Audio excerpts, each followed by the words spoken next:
Welcome back to Uncomfortable Truths. I am your host, Erlene Elise Mango, and today we have a great panel of women to discuss a topic that is near and dear to our hearts because it is what we is, being a Black woman. And I know many people may get tired of hearing about it. I don't want to talk about it anymore. Why are we talking about being a Black woman? So what? But it needs to be addressed because right now in society, even more so recently, it seems like women of color are on attack. We are being attacked in so many directions. And I really feel we need to discuss the history of who we are, where all this comes from, how it's been brought up, and just many different factors to it. So I wanted to bring together some women that I love and respect in the podcast world to talk about it with me. I have with me today Janae Strickland-Nunn from the Confessions from the Red Couch podcast. Hey, I have with me Miss Sexy Donnie C from the Diamond Lounge podcast. Hey. Mm-hmm. And I have with me Rasheeda Green from CrossRoads podcast. Hello, ladies. Hello. Hi. I know, I just want to get right into it. I know this is a near and dear topic for all of us because listen, we Black and we have noticed tremendously how Black women have been on attack as of late. And I just really feel that there hasn't been a conversation where we've really broken down the reasoning for so many things. I think people forget that there's a root to everything, right? Mm-hmm. And this is going to be a free-flowing conversation. Uncomfortable truths means you can speak freely about how you feel. We're not judging you. And everyone may not like what we're about to say. So I want to say this. As a Black woman in this country, in this world, people forget the weight of it that has fallen upon us from the very beginning. We have been stolen. We have had our families ripped from our arms, literally. We have been raped. We have been made to nourish and bring up other people's children and neglect our own. We have been dehumanized in front of our children, our husbands, our families. We have lost our culture. We have lost our identities. And it's a heavy weight. And all of that goes into our men also had to see us be taken advantage of and used as a way to weaken them. And the anger that builds that people have for us, it comes from somewhere. You had these men raping us, taking advantage of us, their wives hating us even more so because we're Black. He wants you more. I'm giving him something that I guess you think you can't. I don't know. So there's a hatred from all sides. Beaten, murdered, killed, all of these things from the color of our skin, the shape of our body, the way our hair coils. There's so much more to it. And yet and still we have our men disrespecting us on a regular basis. Oh, you're not holding yourself accountable for the X, Y, and Z. Either way, I mean, the world has changed. There's things that's happening, yes. But let's think about what's the root of this anger? What's the root of this frustration? Why? So I'm opening it up to you, ladies. Hey, have at it. Can I go? Whoever wants to go first? Yeah. I think it's a lot of self-hate. And like you said, it all goes back to, the beginning of, I guess, us coming over here and slavery times and all of that breakdown, that mental trauma that, our people went through. Because it just kept circulating over the generations, in different ways, reinventing itself in different ways. And so I think now we're at just a point of, it's a lot of self-hatred and people just don't really get it.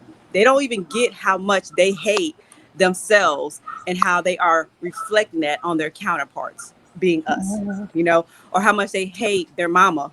Because let's be real, you can't sit there and talk down on Black women and say, but I love my mom. No, you don't. Yeah. You really don't. Okay. Yeah, but, that reflection, because it's hard to face the mirror sometimes. And I think that's what we were dealing with. People that have the trouble or have difficulty facing the mirror, but have found it easy to, direct their hatred and anger at somebody, and they took aim at us. Mm-hmm. Chime in, ladies. I ultimately agree. I agree on that, but I also agree. I was also thinking about how, Fannie Lou, what's her name? So I don't say it wrong because I'm gonna say it wrong. Fannie Lou Hamer was talking about how one time she was fighting for the right to vote, and she had gotten arrested. And when she was arrested, she was put in a cell. The white officers put her in a cell. They were like, "We're gonna teach you a lesson." And the way they taught her a lesson was they had the black inmates in the jail beat her. The black male inmates in the jail beat her. Mm-hmm. So it was kind of like, and when I heard that story, I was like, God damn, but you have to look at the position those inmates were in too. They weren't just thinking about protecting. They weren't thinking about protecting her. They were thinking about how they could protect themselves in that situation. Like if they would have refused, what would have happened to them for refusing to follow an order, even though, the order was evil and vile. Yes. You know what I'm saying? So it's so much that like you said, that people aren't really taking into consideration whenever we talk about this whole, this back and forth between us. We try to save our men. They just trying to survive, and it's just, and in their survival, if that means stepping on folks, for some people, for some men, not all of them, but for some black men, that means stepping on heads to make sure that they're okay. Some of them, that's what they do. And that's where the arguments come in. Is it my safety for hers or my safety for theirs? Or she a trifling woman anyway, so I'm gonna put myself above, it's just, and I'm not saying it's truthful. I'm not saying any of that. What I'm saying, what I'm saying, like the woman probably is not true. You get what I'm saying. It's just the thought process of some men, not all. I'm not putting this all on black men.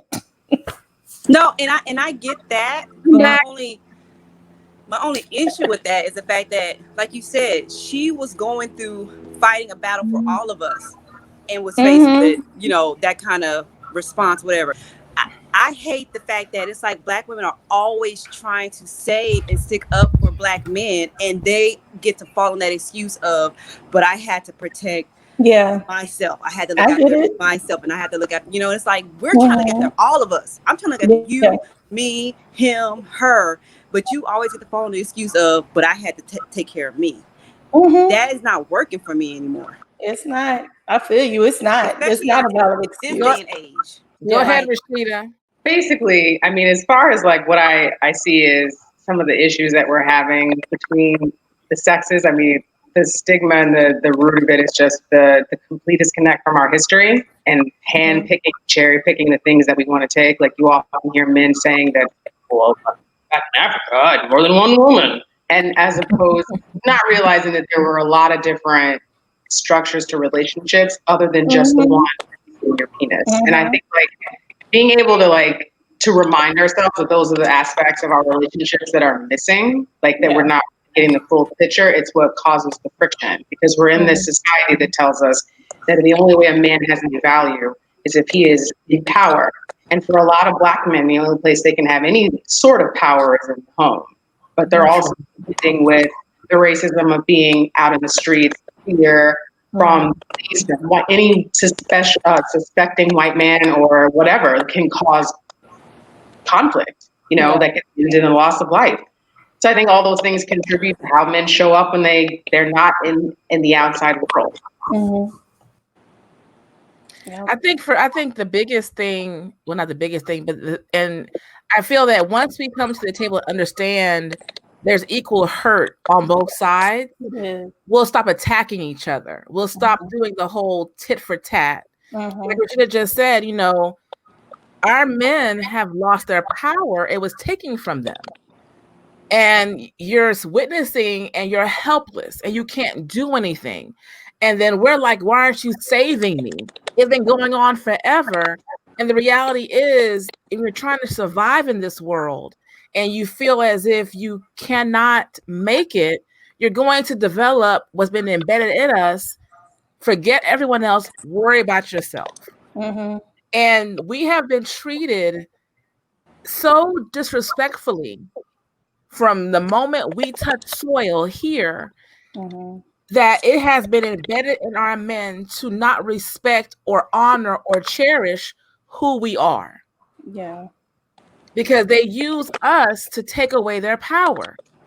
They use our children to take away their power. And until our men realize you are reacting in a way that is not originally who you should be, you have to realize there's some things that is embedded in you that has been passed down in you that is not truth.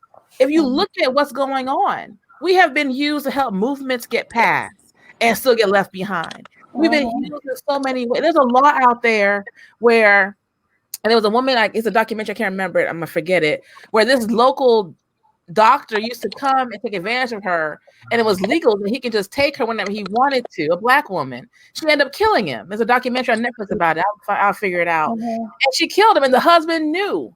But because the husband was making money and this man was successful, he didn't even treat his wife right. But he can come in when the man go out of town, take his wife. She gave birth to 2 of his kids, and she had no power. So now you're breaking me down mentally. Yeah. You know? So. And it kind of even goes back like during slavery when the slave owner could rape the woman, the man, you know, the man couldn't do anything, and the probably the woman is telling the man don't do anything because she knows he's gonna get killed. So his power is taken away. He can't react the way he wants to. He has to watch the person who he's with give birth to the slave owner's babies. You know, and it's nothing he can do about it, you know, and that's, and I wish we could get to understanding that, like, we Black women are not trying to take anybody's power. I don't want to take anybody's power. We are for everybody. We are for our men. We are for our families. We are for our children. We just need y'all to catch up. Catch up. And be figure out and catch up. Stop thinking about who has the power. Nobody has the power. We're putting ourselves out there, and it's like, damned if I do and damned if I don't. If I get killed or something happens to me, at least I know I was fighting for something right. You know, and that's kind of the way Black women are. We put it on our shoulders. We say somebody got to get it done because ain't nobody else doing it. And the sad thing is, you know, we know it's not all men. You know, it's just that it's just those few that make it. It just sounds so loud. Yeah. And what makes it worse is when you have. It is loud. It's loud. So loud.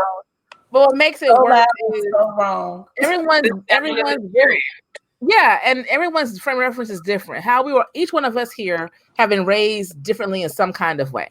Mm-hmm. Our ages span, our background span, ethnically, whatever it may be. So we have a different upbringing in some kind of way. And, you know, the younger our parents have become when it comes to having children and maturity, it changes the dynamic of the generation, right? So you can't compare me at 42 to what someone is doing in their 20s. Yeah. Who they look like me. Please don't. You know, you can't compare me as a Black woman to a woman who may be from Korea or China or whatever it is. You can't, because their frame of reference, the culture, everything is different. We are a society of a lost culture, and we're trying to regain it. So don't compare me. Go ahead. Oh, I'm sorry. No, I was gonna say I'm glad you said that, because do y'all watch the show 90 Day Fiance? No, I can't do it. Okay. Well, I got into it, and it's a couple on there. So it's a Nigerian man, a younger, like he's in his 30s, early 30s, Nigerian man, and an older, like in her 50s, white woman. And I saw a clip of that. The reason why I'm so glad you said that is because what Black men in America complain about Black American women, that white woman is to like the 10th power. She has so much attitude. She is so nasty. Like everything about her, I'm turned off by it. I'm like, oh, yeah. You know, to me, I'm like, that's not even Black women. But anyway, she is that. She embodies all of that. And so she keeps coming up butting heads with this African man, his family, the women in his family, because they keep trying to say, you're supposed to respect him, you're supposed to do this, you do that, whatever, because that's their culture. And she keeps saying, I'm American, I don't do that, I don't do it. And like I said, she's so nasty. Y'all have to see it for yourself. She's so nasty. Her attitude, everything about so nasty. And I'm like, that's so funny, because I'm like, that's a white woman, and y'all love to set off on black women, but that's a white woman. Yeah, but the beauty thing about it, and it's like, that's because that's an American, I guess you could say, culture kind of thing, not a black woman thing. It's not, and it's but that's why it's funny. I like that you said. Let me just say this, and then Rasheeda, go ahead. American people, we're arrogant. We are arrogant. We are. We feel American people who have American folks. We're entitled and arrogant, and you're not going to tell us, because we have been told we're the best in the world, we the this and that, and it's really clear we're not. But it's an overall arrogance that American people have. It doesn't belong to any particular ethnic group culture. We are arrogant. That's why they don't like us as a whole. When we travel, when they find out you're from America, oh shit. Americans, they don't think it's the black person. Here comes the Americans. I've lived it. I got disliked living. I was living in Cyprus for a year, going to school, a Greek island. It wasn't because I was black. They were like, "Oh, you're American. So let's talk about your president." Hold on. Early Then ain't got nothing to do with me. I didn't do it. It wasn't because I was black. Ask anything about my hair, my skin color. No. Oh, you're black. And then it came to, as a black person in America, how do you like it?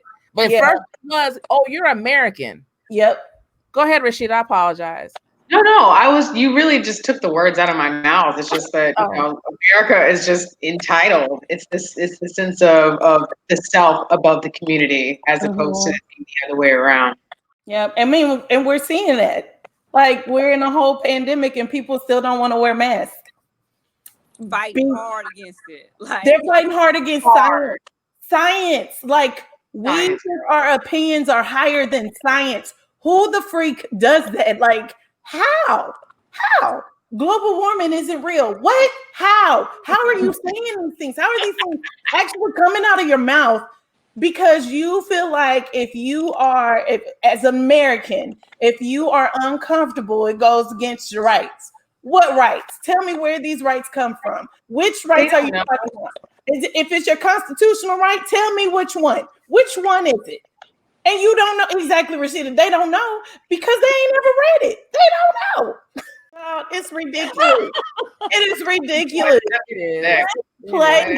This land is ridiculous. And in our little culture, in our little selves, us as black women and black men, we're fighting against each other and fighting that bullshit stuff out there too. Like, clean the top. I am tired. I tell it's exhausting. It's exhausting. Me, like, how when people when you ask that question, how is it to be a black woman in America? I am exhausted. I am tired. It's tired. I am tired. Oh my God. Like, how tired?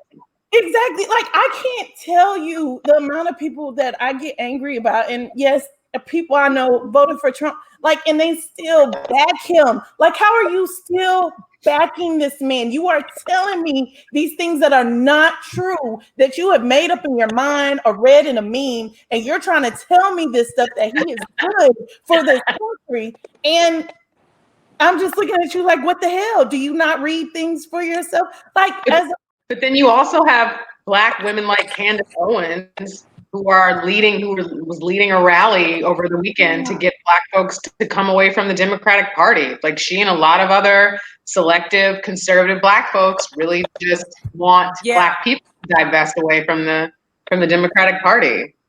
Because I started following one on Instagram just because I like to see what the other side is talking about. And so it's another one, a black woman doing the same thing that Candace is doing. Like, it's like you said, I have come to realize you can't fight Trump supporters. There's no reasoning. There's no reason whatsoever. No matter what you say, no matter what you do, no matter what, you can counter anything they say with facts and evidence and proof, and they're like him and say that's fake news, or So I don't even, like you said, it's tiring trying to go up against them because it's like talking to a wall. Yeah. So I just don't.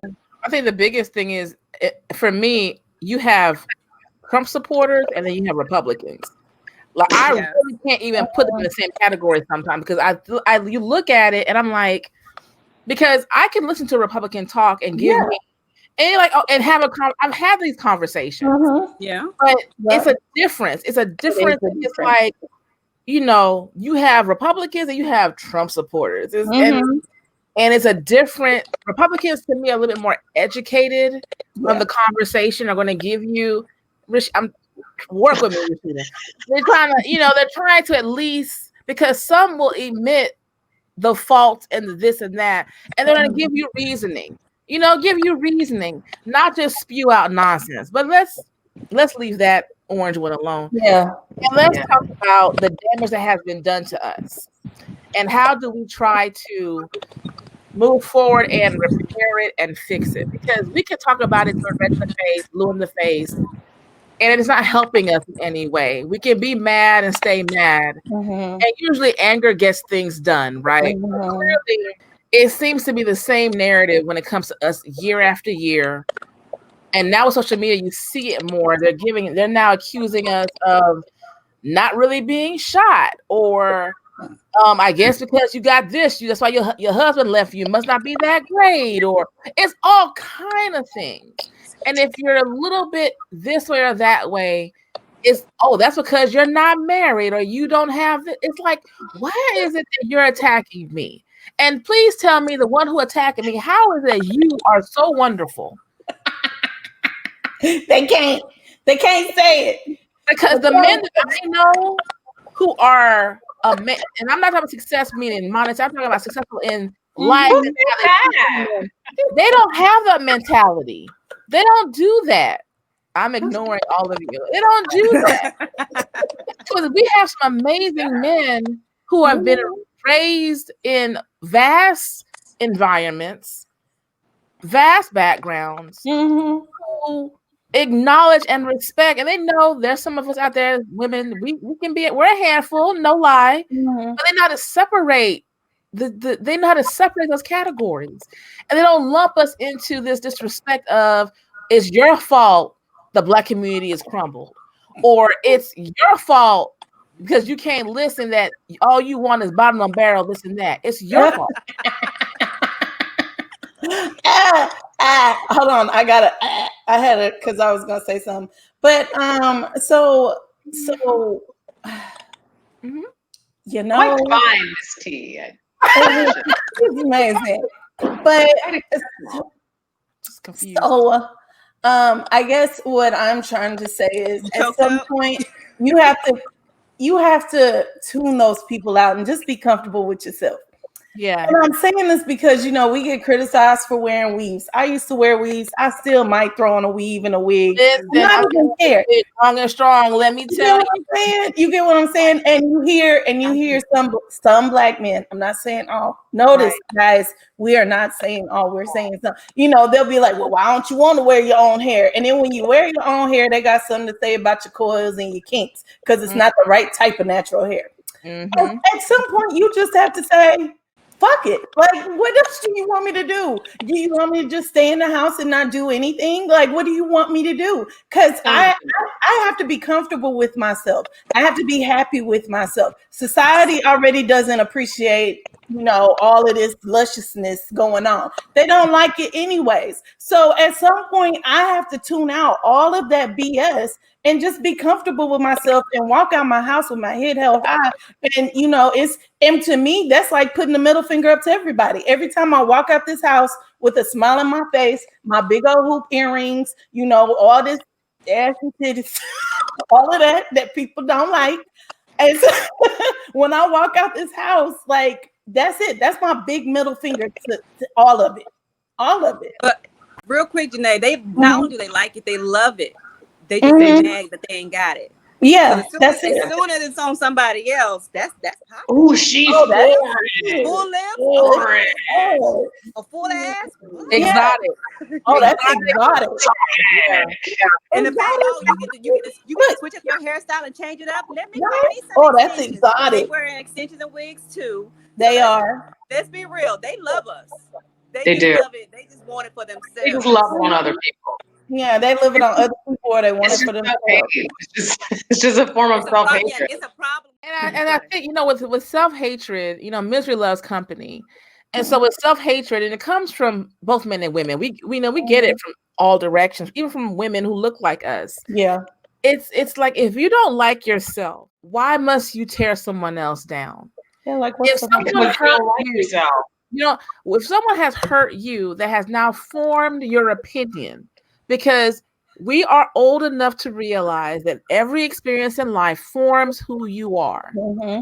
We're also old enough to recognize that, should I still carry this negative, and how do I heal from it? Right. Because everything in this world is either been taken or mimicked from someone else's culture. From tanning to updos to jewelry, adorning your body. Adorning your body in golds and jewels is not. There's nothing here in America besides the Indian who are here. Mm-hmm. Everything has been taken, and now you see it everywhere. And what you don't like about me, be it my shape, the shape of my breast, the cinch of my waist, the curve of my hips, you want to down it. I grew up when I heard Becky, who likes that big button, that song. I grew up in I didn't feel good about my body, because I'm old enough to realize I used to get made fun of for the size of my lips and the size of my ass. Yep. Like, I didn't look like someone else who was clear, or the way we sounded, or what was it? Yes, she did. I grew up in a generation where she I said no, she didn't say clear. Yes, she said clear. Yeah, I grew up in a generation where at one point in time the prize was the white girl you dated. Mm-hmm. True. If you was an athlete in my town and you had a white girl, you was in. We have been taught as a people to fit in and let them get you in and be that good one. Mm-hmm. Be the good one. Oh, they don't cause problems. He or she's a good one. Yeah. Don't be too loud, because you keep your women loud. We come from a very boisterous culture of people, ethnically. We do. So you want me to be quiet because they quiet? That's not who we are. Respectability politics. That's what that is. Yeah. Yep. That's why they needed us to help make the revolutions win. Yep. Because we were the loudest. We showed our facial expressions, our expressions. It's on our face. We wear that. It's on my face and in my voice. Yeah. And I think to I guess go back and answer your question, because you said, what can we do to kind of, I guess, combat it, so to speak. Mm-hmm. Like, I know, like, for me, especially after certain encounters, I was like, you know what? It's like my mission now to empower women. It's my mission now to lift up and heal Black women and make stronger, emotionally stronger people, because there is so much coming against us, like you said, from all directions, and unfortunately, even from the inside. And so I'm like, all I know how to do is, I guess, use my knowledge, my skills, my training to say, you know what, I'm gonna make us better. I'm gonna make us stronger. I'm gonna hopefully make it to where we can stand up against these things and still know your worth and know your value and know where it's not in somebody else. And that's all I'm gonna say. Yep, you're correct. Somebody else. Okay. Do you think that the issue is because this, and I may be wrong, do you feel that a lot of our men, some of them, have this feeling towards us because we were able to reclaim who we are as women quicker and sooner than they have been able to do as men?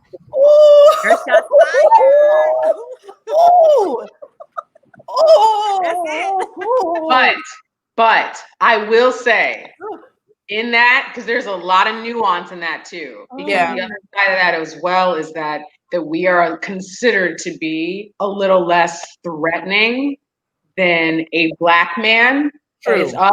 That's true. You know, unfortunately, Black gay men are considered to be less threatening. That's true. And there is the opportunity. So like we have a little bit of a slight advantage, particularly in the corporate space, to advance, which is how we've been able, I think in some ways, how we've been able to do it, because it's become successful. It's become an opportunity for us in some ways to kind of separate ourselves a bit, you know, like Donnie, you have something, your face is doing things. You want to say Is it? I'm sorry, y'all. Don't know my face.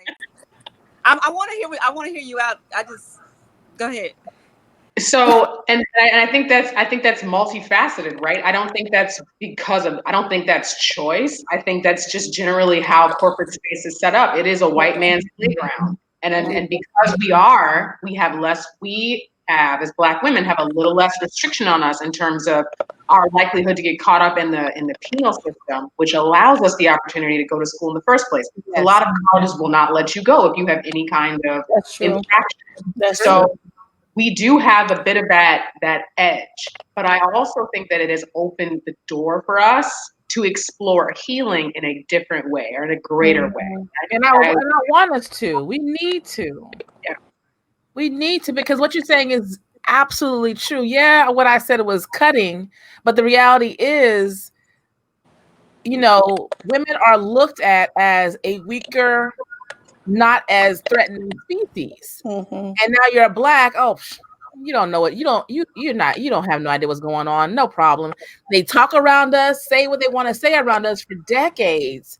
As the maid, as the worker, they say all we've gained knowledge. Where our men were not allowed to be in those spaces because you didn't want our men to take your women. You felt threatened. We were allowed in those spaces, and instead of us working together on where we're allowed, it turned into this resentment and this boiling of frustration. When it's like, if I tell you I have all these doors, don't look at it as me trying to slam in your face what I have. I'm trying to tell you, let's work together, because maybe if you can't do it, I got you. It's always been that way. If they won't let me in, they don't let you in, they don't let me in. And then if they let me in, then I could bring you in. I can bring you. But it's not seen that way, unfortunately. And not everybody plays their part either, as far as when you get in the door, making certain that you leave it open. A lot of Black folks will close that. We forget. We turn to survival mode, and it's like, oh, I'm here, and then we let other people tell you, I'm accepted. You did it. No one else could do it. I guess you're right. I did do it. So how come they couldn't do it? And now all of a sudden we built another barrier of, I'm better than you. You should have worked as hard as me. I worked harder than you.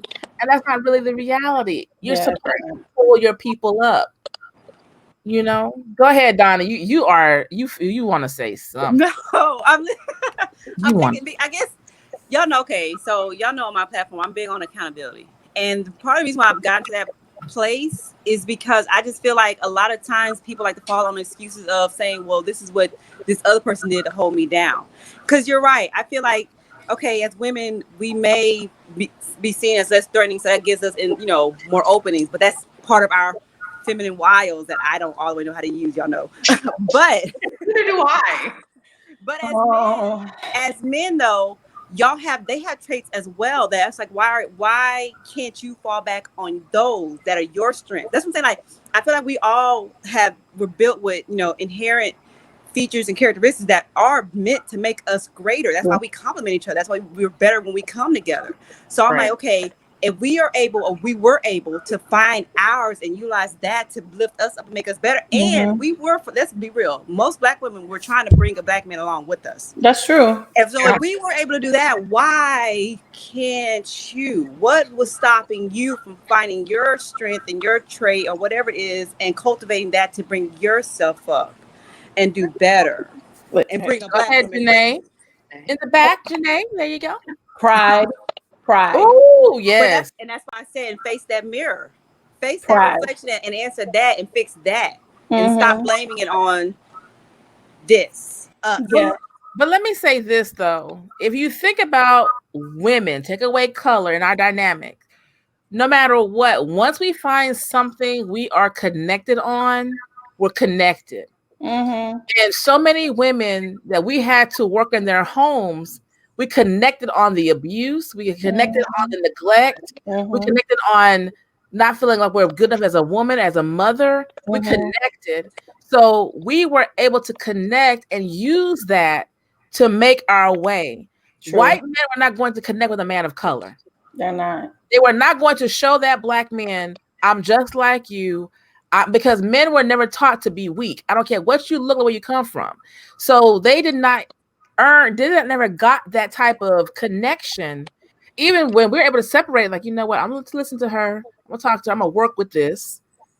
The Help is a good example of that. If you look at The Help and how they use that to maneuver their way into things. But I think when you have that connection as women, that's naturally in us, we connect, we soothe, we nurture, we gain trust of whatever it is, and we figure out a way to, because you knew who you had to get close to open certain doors. That's true. Unfortunately, the pride of men, whatever color you are, will not allow you to utilize the woman as the gateway to certain things, in my opinion.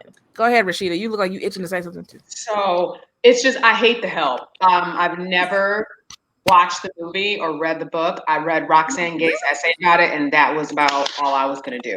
But basically, and the only thing I mostly just wanted to say that.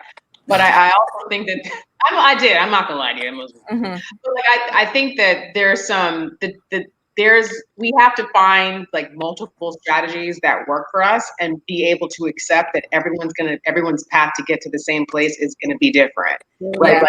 Whereas in some ways, if you were to look at The Help as an example, it's completely exploitative, right? Like, there's this white woman who's literally taking the stories of Black women and amplifying it to her satisfaction, which creates this image of the white savior, the white person that's not so bad, which we see time and time again. We've seen it in Years a Slave. We've seen it with even with The Help as an example. And I think that for some of us, the idea, the concept of assimilating into whiteness into that way makes us uncomfortable. But and I think where a lot of us go wrong is bashing that approach, because I think for the time period, and also I'm not going to front, like, I've had white people really sort me out. I've had white folks like help me get jobs. I've had, but I also know the flip side of that shit too. That has to be acknowledged, and it goes into and informs my decision making. Does that make sense? Yep. And for me, when I use the example of The Help, because I read the book and watched the movie just because of I think career-wise what I do. I watched it. I like to watch movies to see what they're going to do with it, because I can't stand the white savior thing, and so many movies have it. But what I'm speaking of is, in the Help, you see how we're used for our knowledge, and our safety is we're put at risk for other people. While someone else's career now is flourishing, and I'm still in your help. Right? I'm taking care of your kids. I'm giving your kids encouragement. I'm giving your kids a wealth of knowledge to love themselves when you can love your child.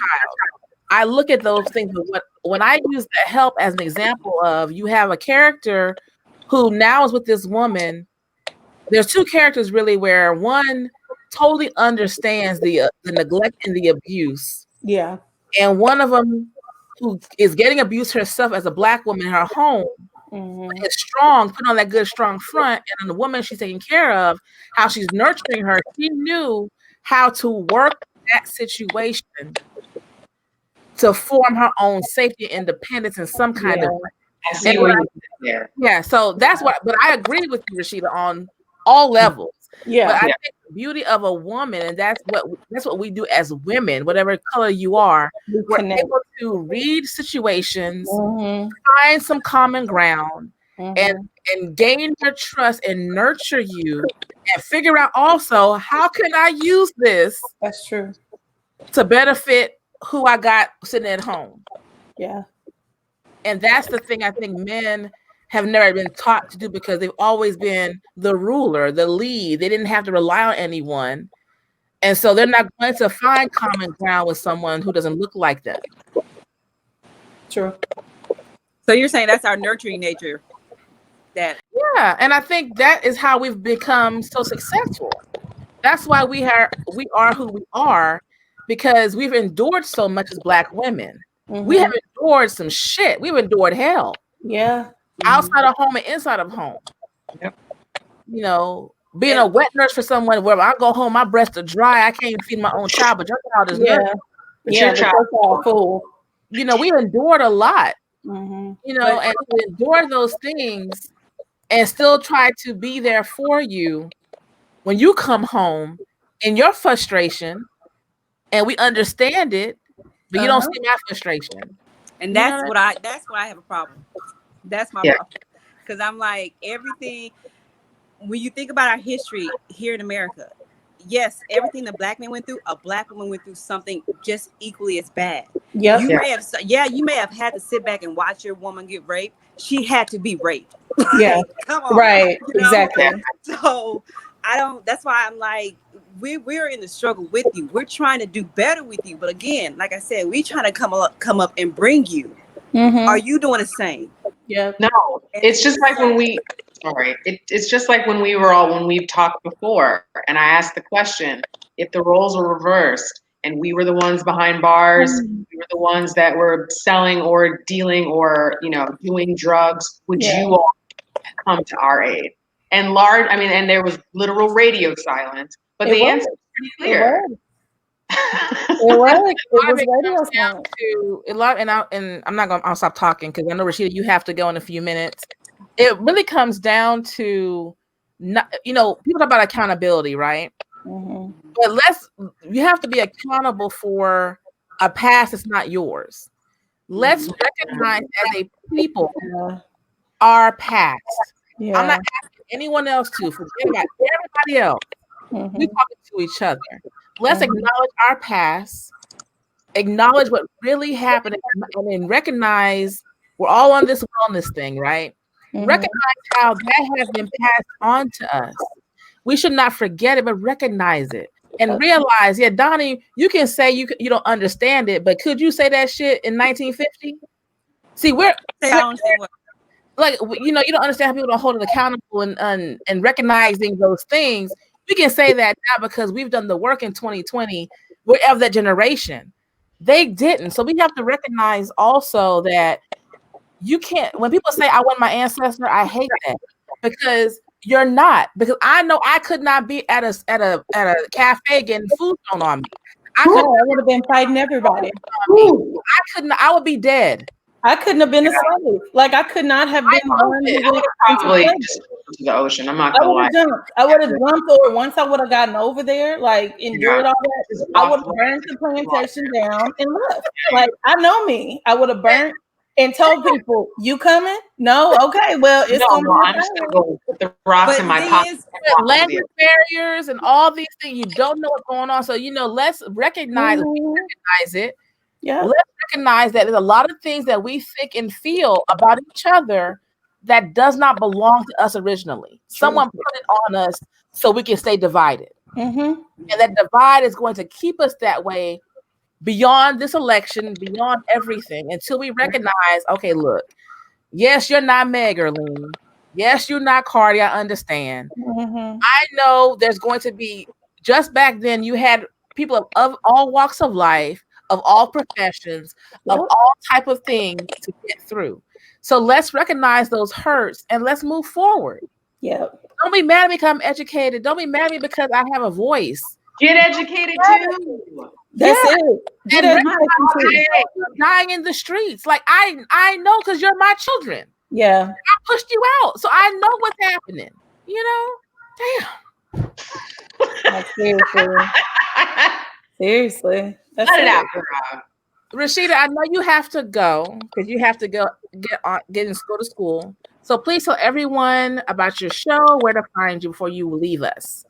All right. Well, first, thank you for having me on the show. And the CrossRoads podcast is at this point, possibly a bi-weekly look at environmental justice and the fight, right?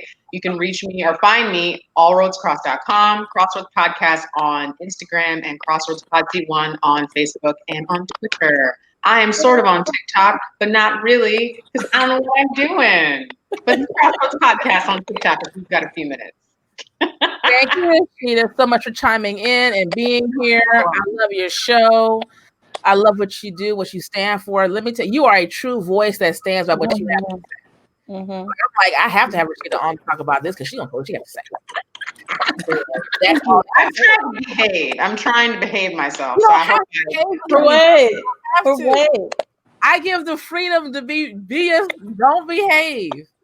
And I want somebody to come for you because you not behave. I'm like, what'd you say? Don't come for Rob. Don't come for Rob. Her love language is just like mine. We fight. We like to fight. We fight. So don't come for Rob. Don't do that. Always ready, like always. Always, because I never know. I mean, I have other love, like nurturing, but part of my love language is loyalty, which is fighting. Yeah. I'm gonna fight you. We're gonna work on you though. I will jump in your fights. All right. Thank you so much. Bye. Thank you, ladies. We've had a good conversation. Good conversation. You know, we had some ups and downs in it, but I think we got some really great points across. I will ask the two of you two last things. And how do you feel society and the media plays a part right now in the image of Black women? And how does that make it hard for us right now? Donnie, you want me to? Yeah, I'll let you go first. Okay. So they put us in three. To me, I feel like we get three categories, right? We get the superwoman who can strong and can do anything. We get the angry Black woman who's just mad at everybody. And then we also get the sister girlfriend, you know, the one who's funny and she's a hoot and she always makes us feel good. And to me, that's what I feel like society puts us, those three things, right? Yeah. We just get those three things. I mean, and you saw it even with, if you watch the vice presidential debates, you saw it. Like, to me, Kamala did amazing. She could have went way further than what, you know, people, and she has. If you see her arguing like when she's on the floor, you know, doing her position, like, she's not what we saw. Like, that's a calm down version of what you see when she has people, you know, she's doing her thing. But you still had them talking about her facial expressions, talking about her smirks, talking about how she defended herself against the vice president. Like, how dare she? And she was they called her brash and something else. Like, she was doing her job. She did a great job, you know, and we don't get to be multifaceted, because we can be all of those things.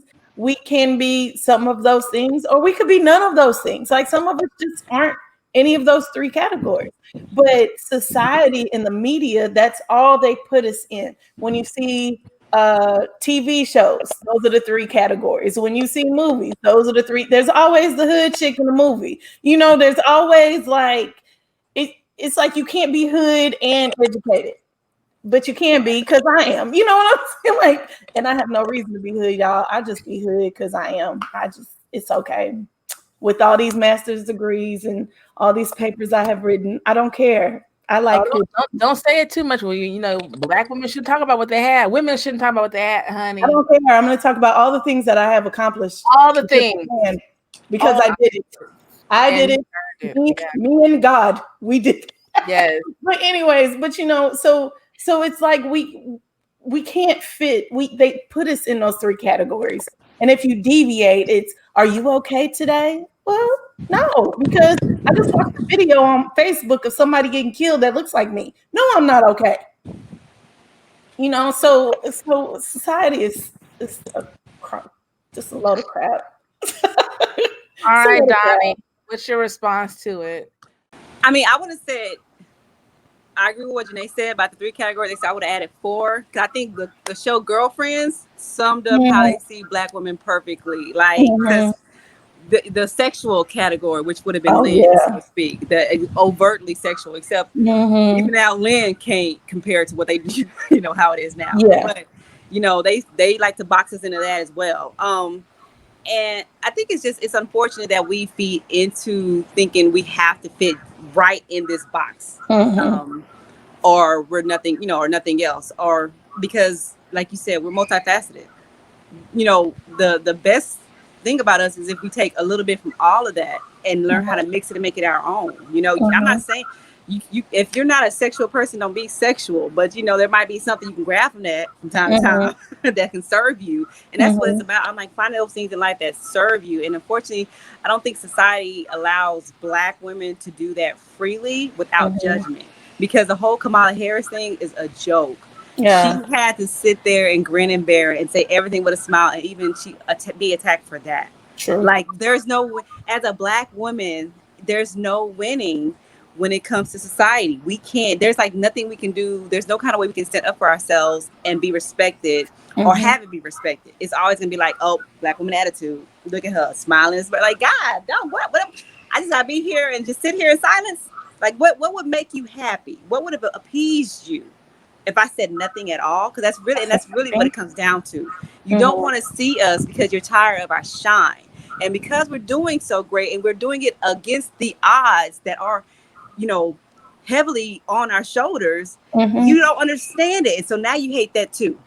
So you just, it's like, I feel like it's just a mountain of hate that we, have to come up against, because no one really understands how are we making it. That's true. That's just what it is. Like, how can I get, basically, how can I get that? How are you doing it? And how can I get it? Because even in your examples of like the movie The Help, like you said, she's going through it at her own house, getting it done, but she's also coming here and nurturing you. Yep. Can you imagine that in reverse? Nope. Sorry. So nope. The idea that, and that's why I say, like, when it comes to Black men and women, we're going through something as well, but we're still trying to nurture you. So can you do it in reverse? Can you understand us in reverse? Can you nurture us? I mean, I guess nurturing may be the wrong word, but can you just take care of us, support us, lead us, protect us? Can you do that part? Because we're gonna always come and feed into you. Can you bring it back around? That's all. And the funny thing is, so many people love to say, you have to earn it. Right? Like, you want protection, you have to earn it. And, I've been hearing quotes now from, Elijah Muhammad and Malcolm X when it comes to women. And that's you look at your women, that's the makeup of your society. Your women tells you the respect society should give you. Right. And that's hard for me to swallow, because entertainment has always highlighted the most weak and negative images of women and Black women and Black men. Yep. Every movie, before it was even in color, had sound. If it was a Black person, even if it was a person in blackface, they were as the most ignorant, most whatever image. Or we're going to be monstrous. We're going to come rape and pillage. Or the women are weak, we're on our knees being abused, or we're prostitutes, or we're this, or we're in the ghettos. Even though you had these things, because we weren't allowed to own anywhere else. It's a whole other conversation. But the image of Black people, we share that negativity that have been put upon us together. And it's hurtful when some of our men feed into that same narrative about us. And I'm not saying we're all innocent as women. I'm not. I know there's many of us that are very hard to deal with. We're not listening to anyone. But I'm not saying that there's negative.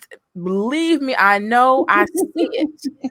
I see it. Yeah. But why must you feed into the narrative? Right. When you're not able to, because they fear you. We have stood in front of guns and knives. There's images of it. We have taken the brunt. We have went and did things that we did not want to do to make sure you were safe for our kids and for our husbands. And then to come home and get degraded or made to feel less than. like Donnie said, we're all going through this history together. We've been through this together. There's a difference, but hurt and abuse is the same. It is. And we have been stripped of the exact same thing, respect and love for each other. Mm-hmm. And true. we're one of the few cultures that I see, I've been around many, that we are so divided. But I just feel like we're divided for a reason, and nobody ever wants to look at that. They don't want to acknowledge it. Mm-hmm. They don't want to acknowledge that whenever we feed into these things, and whenever you have people talking about Black women, and you're feeding into what they want you to feed into. They want you to think that way, because if you think that way, we continue to be divided and nothing can be done. Nope. We can't get anything done that needs to be done. We can't come together because we have all this infight. And I think I talked about this before on your show, where we fight about things like religion, sexuality within the Black community, who's leading who, and none of that matters because we're not getting the work done that needs to be done, because we're fighting about things that do not matter. It doesn't matter who you pray to. It doesn't matter who you go to bed with. It doesn't matter who you love. It doesn't matter what clothes you wear. It doesn't matter if you wear your own hair or not. None of that matters, because none of that builds us. What builds us is what we want to change in society so that we can flourish like everybody else has flourished. Mic drop. I fully agree. And I want to say I will not hold you any longer. I want to say thank you to both of you for being so open and willing to have this conversation and have this dialogue. I truly appreciate it. Before we go, Janae, please tell everyone about you, who you are, your show, your blog, your podcast. Go ahead, girl. Well, my name is Janae, Strickland-Nunn, and I have a blog and podcast called Confessions from a Red Couch. And basically, we talk about all things. We talk about improving the relationship with yourself so you don't take your trash to others, because no one wants your unresolved issues. The podcast just started up in season 4 last week, and I'm super excited. It releases every Wednesday at 7 p.m. I also added a new segment called 5 Minutes on a Red Couch, where it's kind of like an auntie conversation about self-care and self-love. And that releases every Monday at 5 p.m. And then you can go to the website and find all the things. But I really want to talk about this because I am on a mission. So I wrote a book, and the book is called The Journey Back to Loving Yourself. I wrote at the first edition last summer. I did not talk about it. You can see it on the website. Don't buy it. It's coming down. I went through and did a second edition. I have added more to it. And I am really excited about it because I am showing up for myself. That was one of my self-care things I was going to do for 2020. So the book will be released, I said the second week, but I'm going to move it to the end of October. So be looking out for that. And if you want to buy it, I'm going to tell you now, no one else knows this, but the first week that it's out, it is going to be free. Okay. So the first week is going to be out on Amazon and it will be free. So go in, download, because after that, you're going to have to pay for it. Amen. Amen. Amen. Amen. That's awesome. I'm excited for you. You always downplay so much that you do and what you and who you are. Really? And I'm glad you're getting out of doing that because you are absolutely amazing, beautiful individual that you help so many people where it comes to just your regular life, educating children. You're a great wife and you're a great bonus mom, and you do all these things that you've been on this journey when it came to figuring out what was going on with you, flourished this whole brand and empire of, bettering yourself. And we all have setbacks. We have moments and we're so transparent about that. And I love and appreciate you. And I'll be reading that book, honey. I'm gonna listen to it free and buy it because that's what I do. Because I'm gonna do an audio book too. Child, I'm showing up for myself. When I tell y'all, I'm killing this thing. Like, I am not about to hide anymore. Like, y'all gonna hear about all the things. You're gonna be able to get the things. Ms. Donnie C of the Diamond Lounge podcast. Let's talk about you, honey. Okay, so as she said, host of the Diamond Lounge podcast. Well, I should say half. I do have Yes. co-host named Scrappy. We are on all platforms as the Diamond Lounge podcast. So we're moving exclusively to our YouTube channel. So please follow and subscribe to that so that you can catch all of our latest episodes, especially the ones that's dear to my heart, which is the new segment, 20 Minutes with Me, Donnie C. That is all about self-healing and self-love. And that's me putting on my life coach hat and bringing my skills training and everything I have in that arsenal to y'all. Because like I said, I just see it. I've seen so much hate directed at Black women, so much discouragement and all that kind of stuff. And so I want to uplift us. I want us to be, like I said, healthy, strong individuals that can continue to pour into the society. And you can't pour into something if you're broken. Okay. So that is what that is about. Like I said, that's near and dear to my heart. That will be every Thursday at 7. So tune in for that. And like I said, our show is every Saturday at 1 p.m. And I do a recap that is exclusive for Instagram on that show at 7 every Monday night. And I also, Janae, have a book coming out. I'm not where you are yet. It'll probably be 2021. But I am in the process of working on my book, Catfishing, which is also essentially a self-love book, but it's tongue in cheek. So you gotta look out for it. You gotta know them angles. It's all about the angles. That's all it is. The angles. I am so excited. And Donnie, your energy is amazing. And I don't know anyone who meets you are not going to just love you and just love how welcoming you are. When I met you, only 2 people I've got that from you and Miss Misha when she was at the studio, and just so welcoming, like, hey, it's all love, it's just like how sweet. Because people love to think we as women do not get along and think that we cannot be encouraging and loving of each other when that's so not true. I have yet to meet anyone while I've been doing this that has been, men or women, have been just discouraging, ugly. It's all been love. And I think it's a testament to all of us. And it shows people that we can work together in a common industry and still support each other fully and still have our own stuff going on and be great. And I'm looking forward to your book. When it comes out, I'm going to buy it and read it. And I'm gonna blast everybody. Y'all can get tired of me. I'm gonna announce it on every chance I get. Never get tired of it, because I never get tired. I share stuff nonstop. I wish somebody would tell me to stop. I ain't stopping. I'm gonna keep it going. Can't stop. But thank you, ladies, so much for coming on. I really appreciate it. Being a Black woman in society is difficult, but it's so rewarding and so challenging and so awesome, because we're the bee's knees. We're something else. We the bomb.com. And this is not a complaint or event. It's just the reality of it. And people get tired of hearing it. I don't care. We don't talk about it. We're awesome. And I wanted to show a different side of Black women in society that people tend to not want to bring up. We're not the negative. Can I just point something out real quick? I just realized, look at all this brown skin and red lip. Like, look at right? Let me say. I said all fall. This is what y'all getting, the red lipstick monster. This it. I'm sorry, I didn't mean to mess up y'all. I just noticed. I was like, no, listen, it's the only color that look really good on me. Okay? I'm on this camera. Nothing else looks better but than the red. Everything else looks like I look like death.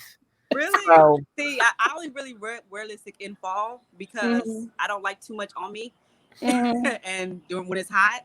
So right now I'm doing all my little lipstick shades. But I was just like, okay, red. Yeah, we're giving some good Black girl magic right now. We are. Well, thank you. Black women can wear red. I'm sorry. We can wear red lipstick. And that's why I wanted to point that out. We can wear red. We can wear bright colors. We can do all those things. They started to wear red lipsticks. I was like, what are you talking about? Ooh. You can't wear red. Ooh. Thank you, ladies, so much. Everyone, thank you for listening. Make sure you follow, subscribe. Talk to you later. Bye.